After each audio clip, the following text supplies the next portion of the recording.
Alors, il y a quelqu'un qui m'a posé une question sur les reflets sur des surfaces miroirs. Donc, quand on est, typiquement, c'est quel reflet dans l'eau, etc.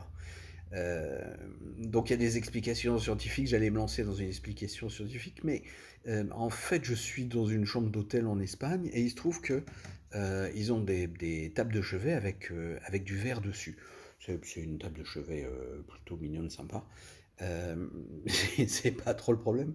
Et vous voyez que là, j'ai le reflet qui se dessine. Et en fait, on me posait la question, oui, mais quel est l'angle par rapport à nous? Comment ça marche? Et le mieux, c'est de vous faire voir exactement comment ça marche. Donc là, je suis très légèrement au-dessus de lui. Je vais mettre mon corps, parce qu'il y a du soleil, c'est l'Espagne, donc il y a un petit peu de soleil. Et donc vous voyez la tasse et vous voyez le reflet. Et alors si je me mets exactement, pratiquement au niveau de ma tasse, donc là je suis très en bas, euh, et vous voyez que l'ombre de la tasse, elle va de là à là. D'accord?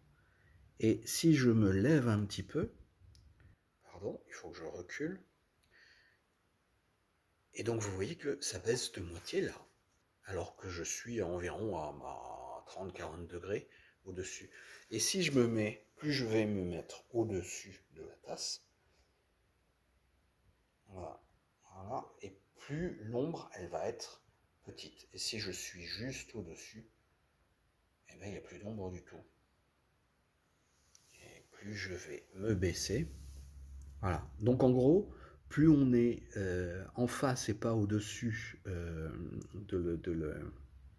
du reflet et de l'objet, et plus le reflet va être long.